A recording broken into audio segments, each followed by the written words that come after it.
Hello students, welcome to my English class.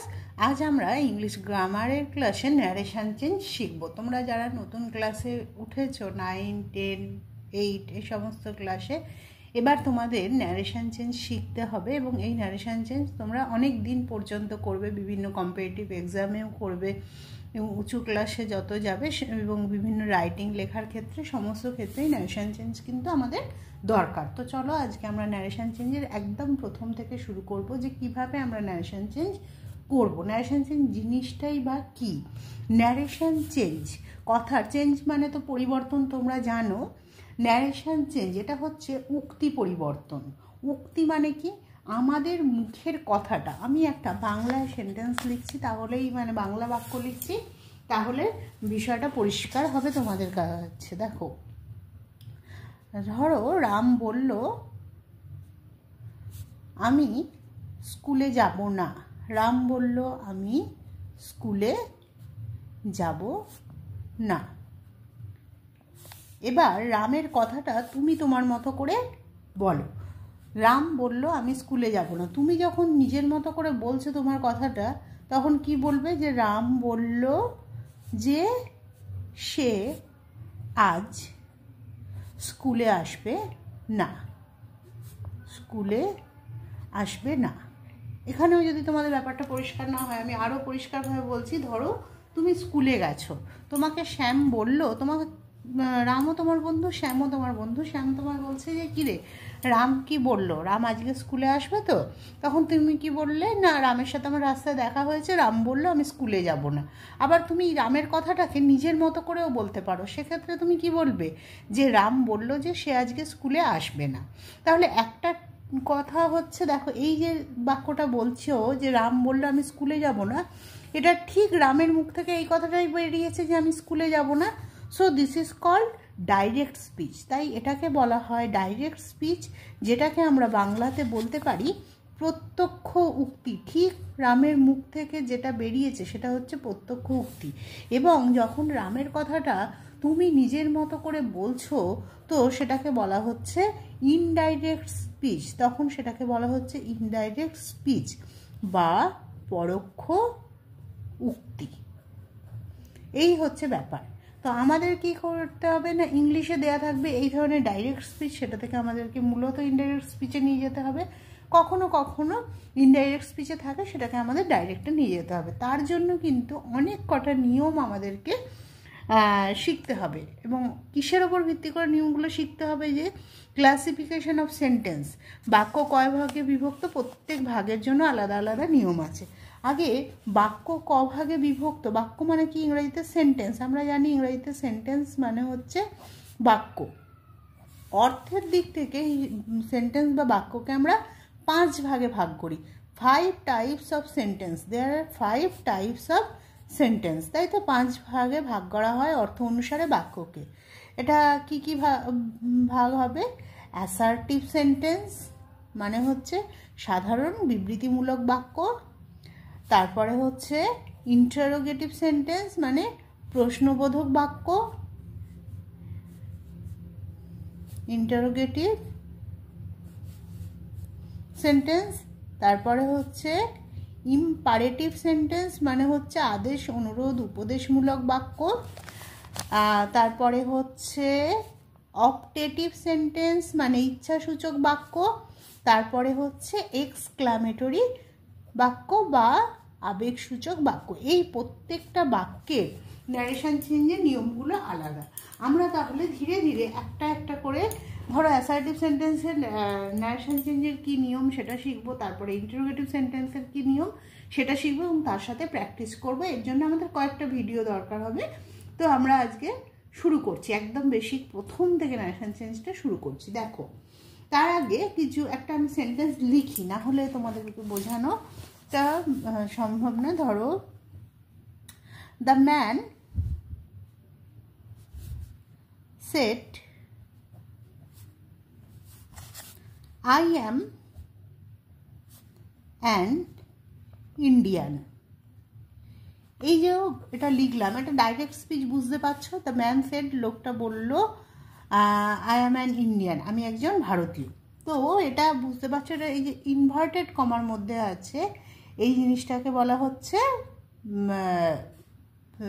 Direct speech. Inverted comma কোথায় থাকে? Direct স্পিচে থাকে। তাহলে এটা দেখে আমরা বুঝতে পারছি ডাইরেক্ট স্পিচে আছে, এটাকে আমাদের ইনডাইরেক্ট স্পিচে নিয়ে যেতে হবে। তার আগে এর কিছু কিছু অংশ দেখে নাও। যে দ্য ম্যান, এটা হচ্ছে স্পিকার, দ্য ম্যান এটাকে স্পিকার, এটাকে বলা হচ্ছে, এই সেটটাকে বলা হচ্ছে রিপোর্টিং ভার্ব। এই বাইরের ভার্বটা, এটাকে বলা হচ্ছে রিপোর্টিং ভার্ব। এবং এই যে ইনভার্টেড কমার মধ্যে যেটা আছে পুরোটাকে বলা হচ্ছে রিপোর্টেড স্পিচ। ঠিক আছে, তাহলে কি বললাম? এটা স্পিকার আর এটা হচ্ছে রিপোর্টিং ভার্ব, কমা দেয়া থাকে রিপোর্টিং ভার্বের পর, তারপরে ইনভার্টেড কমার মধ্যে যেটা আছে সেটাকে বলা হচ্ছে রিপোর্টেড ভার্ব। অনেক সময় এই রিপোর্টিং ভার্বের পর টু দিয়ে একটা লিসেনারও থাকে। যেমন যদি আমি বলি the man said to me, লোকটা আমাকে বলল। কাকে বলল? যে আই অ্যাম অ্যান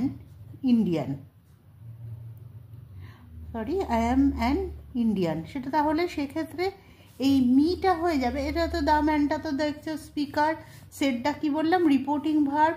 এই যে টু মি, এই মিটা হচ্ছে তাহলে সেক্ষেত্রে লিসেনার বা শ্রোতা।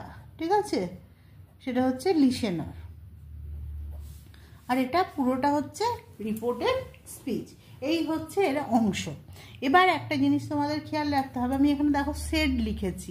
সেড মানে কি? বলেছিল, তাই তো? তোমরা সবাই জানো সে মানে কি?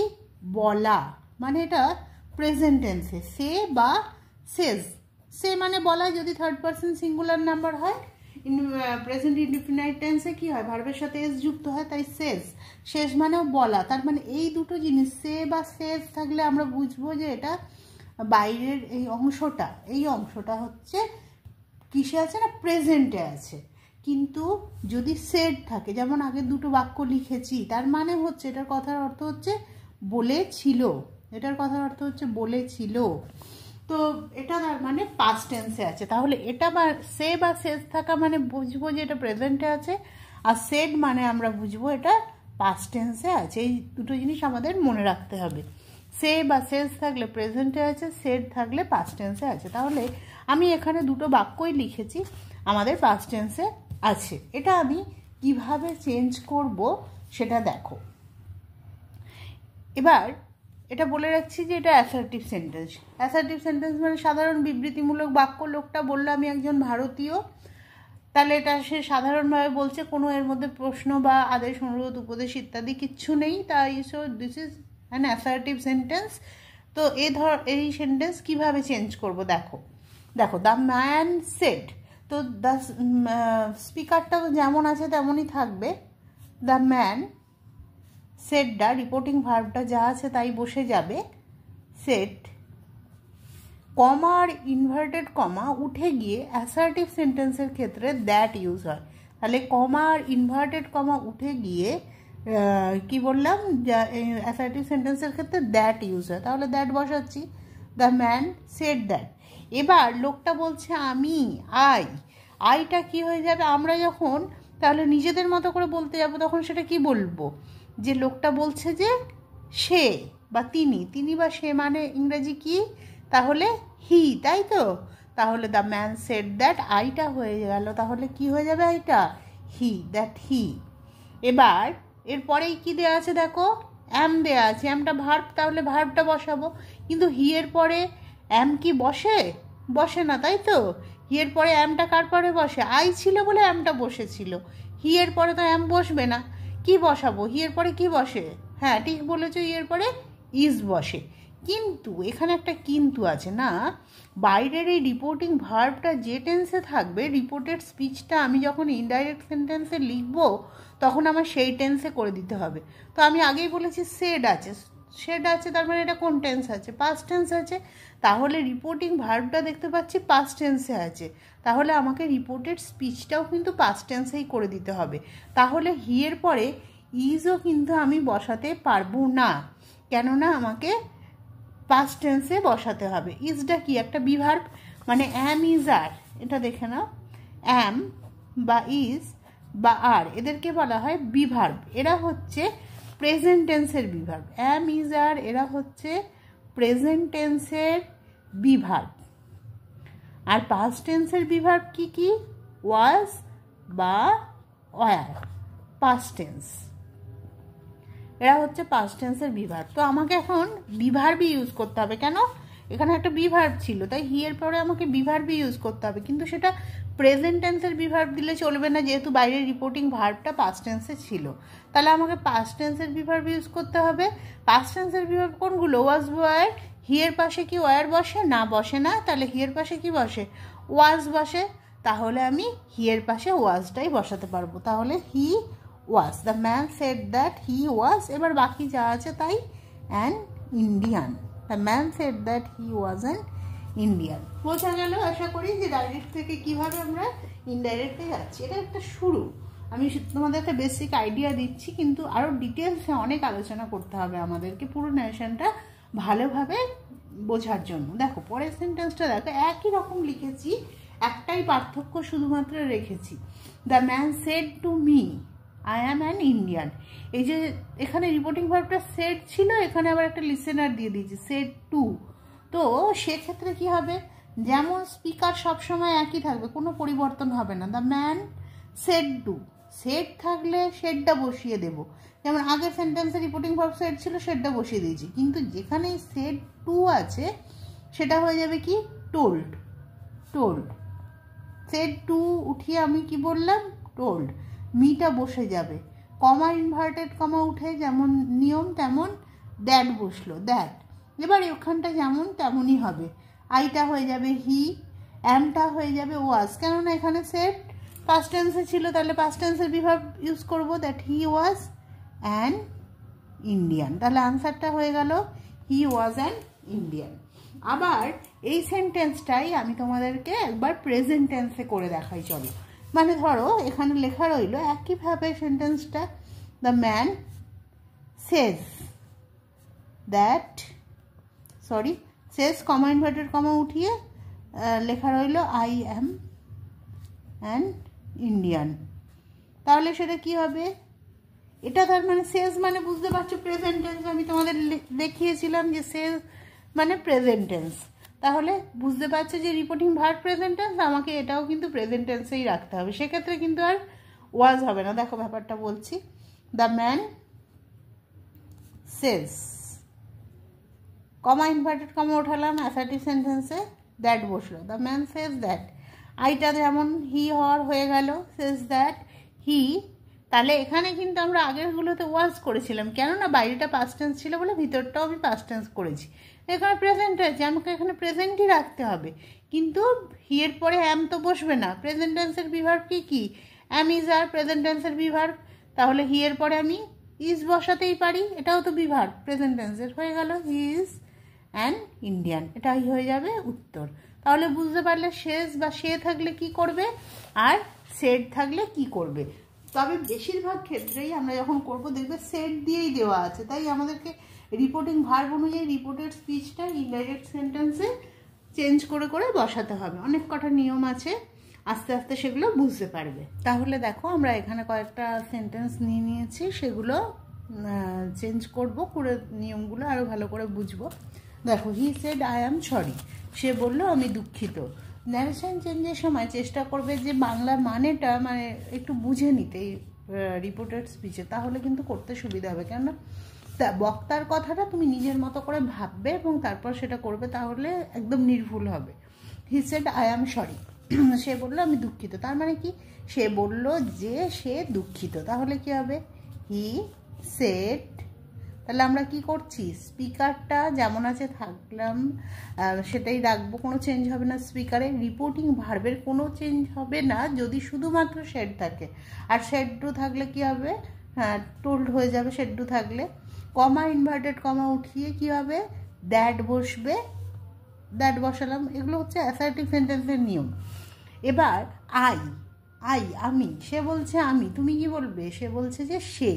তাহলে ছেলে আছে বলে এটা হি হবে। এটা কিন্তু মেয়ে থাকলে যদি এখানে হি এর জায়গা ধরো থাকতো রিতা, রিতা সেড, রীতা বলছে আই অ্যাম সরি, তাহলে আমরা কি বলতাম যে রীতা সেড দ্যাট, তখন কিন্তু আইটা আর হি হতো না, তখন আইটা হয়ে যেত সি, তাই তো? যেহেতু রীতা মেয়ে, সেক্ষেত্রে আমরা জানি যে মেয়ে সে ইংরাজি কি সি, SHC, তাই সেক্ষেত্রে হয়ে যেত সি। তো এখানে যেহেতু একটা ছেলেকেই বোঝাচ্ছে হি মানে, বা কোনো ছেলের নাম দেওয়া থাকলে সেক্ষেত্রে আইটা হয়ে যাবে হি, তাহলে হি অ্যাম বিভার্ব আছে, তাহলে এটা কি হয়ে যাবে? হি এর পরে অ্যামের বদলে এটা আমরা আগে দেখেছি ওয়াজ, তাহলে একটু এটা সাইডে লিখে নিই। তাহলে পাস্ট অ্যাম, ইজ, আর, এই তিনটাকে কি বলা হয় বললাম? বিভার্ব। এটা প্রেজেন্ট টেন্সের বিভার্ব, এটা পাস্ট টেন্সে হয়ে যাবে ওয়াজ বা ওয়ার। আবার এই যে হ্যাজ বা হ্যাভ, এগুলোকে বলা হয় হ্যাভ ভার্ব। হ্যাজ বা হ্যাভ এদেরকে বলা হয় হ্যাভ ভার্ব, এটা প্রেজেন্ট টেন্সের হ্যাভ ভার্ব। আর পাস্ট টেন্সের হ্যাভ ভার্ব হিসেবে আমরা ইউজ করব হ্যাড। আবার শ্যাল বা উইল, এটা মডাল, তাই তো? এদের পাস্ট টেন্সে আমরা ইউজ করব নারেশন চেঞ্জের ক্ষেত্রে উড। এই তিনটে জিনিসও তোমাদের মনে রাখতে হবে। অ্যামিজার থাকলে, যদি বাইরে অবশ্যই রিপোর্টিং ভার্বটা সেড থাকে, অ্যামিজার থাকলে তার বদলে হবে ওয়াজ বা ওয়্যার। হ্যাজ বা হ্যাভ থাকলে হ্যাড, শ্যাল বা উইল থাকলে উড। কখন না, যদি বাইরে সেড থাকে, তাহলে সেড আছে দ্যাট হি, অ্যাম বা ইজ বা আর এর জায়গায় আমরা ওয়াজ বা ওয়্যার ইউজ করবো, তো হি এর পাশে ওয়্যার হয় না, তাই ওয়াজ, হি ওয়াজ সরি। তাহলে ন্যারেশন চেঞ্জ মানে মূলত কি? প্রোনাউনের চেঞ্জ। এই আইটা প্রোনাউন, আইটা হি হয়ে গেল। আর কি? টেন্সের চেঞ্জ। এই দুটো চেঞ্জ, ন্যারেশন চেঞ্জ মূলত প্রোনাউনের চেঞ্জ এবং টেন্সের চেঞ্জ। দেখো পরেরটা, he says I am always busy. সে বলল আমি সর্বদা ব্যস্ত। তাহলে আমরা কি বলবো? সেটা নিজের মতো করে বললে কি বলবো? সে বলল যে সে সর্বদা ব্যস্ত, তাহলে কি হয়ে যাবে? সি সেজ। এবার দেখো এই যে সেড নেই কিন্তু সেজ আছে, তার মানে এটা কোন টেন্স? Present tense. হ্যাঁ, সি সেজ। কমা ইনভার্টেড কমা উঠিয়ে আমরা কি ইউজ করব? দ্যাট। সি সেজ দ্যাট, এখানে কোনো চেঞ্জ নেই, এটা যেমন তেমনই হবে দ্যাট। আইটা হয়ে যাবে তাহলে কি? এখানে বলেছি সি, মেয়ে, কোনো মহিলাকে ইন্ডিকেট করছে, মহিলা বোঝাচ্ছে, তাই আইটা এখানে যেমন ছেলে ছিল বলে এটা হি হয়েছে, এটা যেহেতু মেয়ে, তাহলে আইটা কি হয়ে যাবে? সি। তাহলে আইটা হি হতে পারে বা সিও হতে পারে, যদি ছেলে হয় হি, মেয়ে হলে সি।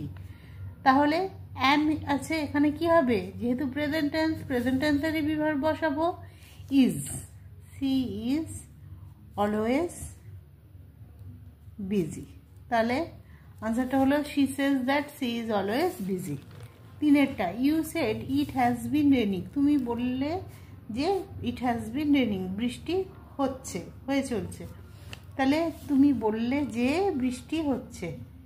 ইউ সেড দ্যাট, এখানে কোনো পরিবর্তন হবে না। ইউ সেড দ্যাট ইট, এবার কি একটা পরিবর্তন হবে? সেডটা কি হয়েছে? রিপোর্টিং ভার্বটা কোন টেন্সে আছে? পাস্ট টেন্সে। রিপোর্টেড স্পিচটা প্রেজেন্টে আছে, আমাদের তাহলে কি করে দিতে হবে? পাস্ট করে দিতে হবে। হ্যাজ বা হ্যাভ থাকলে পাস্টের জন্য আমরা কি বসাবো? হ্যাড। হ্যাজ থাকুক বা হ্যাভ থাকুক, তো এখানে হ্যাজ আছে, তাহলে কি হয়ে যাবে? Had. It had been raining. তাহলে আনসার কি হলো? You said that it had been raining.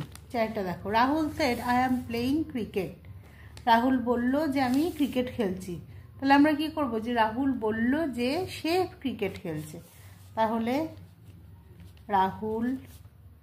Speaker shed বসিয়ে দিলাম, রিপোর্টিং ভার্ব যেমন আছে তেমন, কমা ইনভার্টেড কমা উঠিয়ে দ্যাট। আইটা তাহলে কি হয়ে যাবে? রাহুল যেহেতু ছেলে, হি, কোনো মেয়ের নাম থাকলে সি হয়ে যেত, সি। অ্যাম, ইজ, আর থাকলে সেড থাকলে বাইরে রিপোর্টিং ভার্বটা বোঝা যাচ্ছে পাস্ট, তাহলে আমরা পাস্ট টেন্সের বিভাগ, পাস্ট টেন্সের বিভাগ কি? ওয়াজ বা ওয়্যার। তাহলে হি এর পরে কি বসে? Was. That he was playing cricket. তাহলে আনসার কি হলো?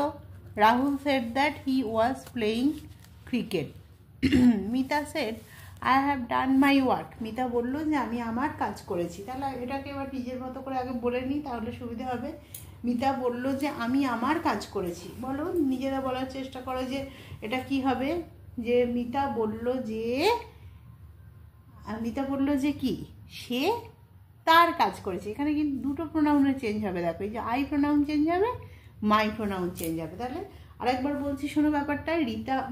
মিতা বললো আমি আমার কাজ করেছি, সেটাকে যখন আমরা নিজেদের মতো করে বলবো তখন কি বলবো, যে মিতা বলল যে সে তার কাজ করেছে। তাহলে কি হবে আনসারটা,